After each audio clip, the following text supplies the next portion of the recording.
guys, at pupunta kami ngayon sa Bilaran White Sandbar at inakit niya ako ng ka-tour guide ko para naman kami daw mag-relax.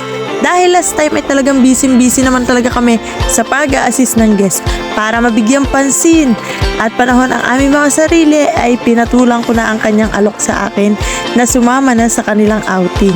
Bali guys, mula nga pala port hanggang Sandbar ay ang boat ride ay 25 to 30 minutes. Depende sa bilis ng bangka nyo sinasakyan. At pagbungad pa lamang malapit sa Sandbar ay makikita mo na ang malakas makaparaisong datingan ng Sandbar. At ito nga pala yung mga kasama ko guys ngayong araw. Pagbungad nyo pa lang sa Sandbar ay makikita nyo ng maraming starfish. Wow! At ayan, hawak ko na nga ang starfish. Sobrang ganda. Sayang lang ay hindi lang namin maabutan na baltaw ang Sandbar kasi nalit kami at nagluto pa ang aking mga kasama. At sila nga yung mga kasama ko mukhang enjoy na enjoy naman sila sa buhay. At ayan na naglangoy na nga ang mga mukhang shokoy na mukhang sirenang hindi na magkaintindihan sa kaitiman.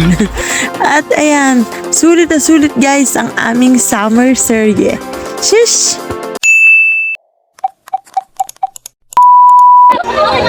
Guys, sila yung kasama ko ngayon at yan ang liligalig niya at kahit nga lubog itong Sandbar ay talagang dito pa dumayo ng kain ayan, sobrang babalasik guys, ayan, nagkakagulo na ay mual naman talaga ng spaghetti, hindi alam kung alin ang dadamputin ayan, dayo pa ng kain din sa Sandbar. Sobrang sulit guys ng aming summer. Masarap po ba ang spaghetti? Ano po masasabi niyo? May nalaman nyo.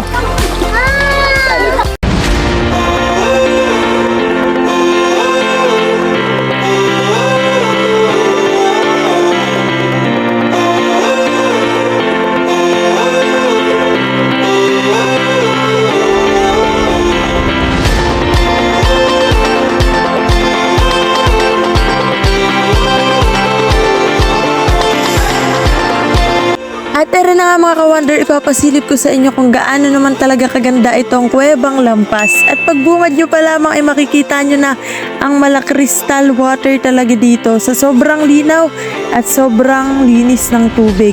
Talaga namang yung mga isda ay kitang-kita nyo naman sa ilalim ng dagat.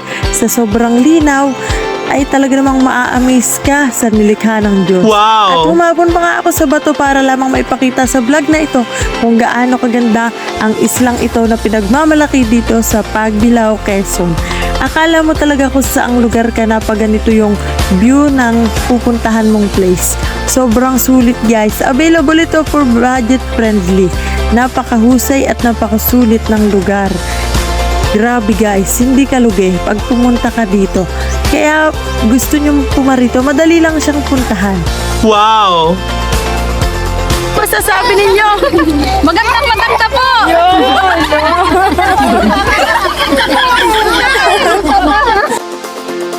Guys, we are highly recommended talaga siya for couple, friends, magtotropa, and family, and more big groups. Pang-island hopping namin ito at talaga namang sulit na sulit ang bayad nyo sa bangka pag narating nyo itong lugar na ito. Sobrang ganda naman talaga guys. Sobrang malaparaiso ang datingan. Kaya Wow! madalas talaga itong dayuhin ng mga turismo. Ay yung mga foreigners nga ay talagang dayo pa dito sa Kuwebang Lampas. Dito lang yan sa Pagbilao, Quezon. At humapon pa nga ako dito sa bato at tutong na talaga guys. Sobrang ganda. Sulitin ang summer. Minsan lang ito sa buhay. Grabe guys talaga. Malupit talagang dayuhin ito ng mga turista. Yung tubig, akala mo talaga may glitter sa sobrang kinang. Wow! Crystal water talaga. Nakaka-amaze talaga yung ganda dito ng lugar. At we are highly recommended ko talaga sila sa inyo. Hindi talaga mapapahiya pag ganito kaganda yung place na pupuntahan ninyo.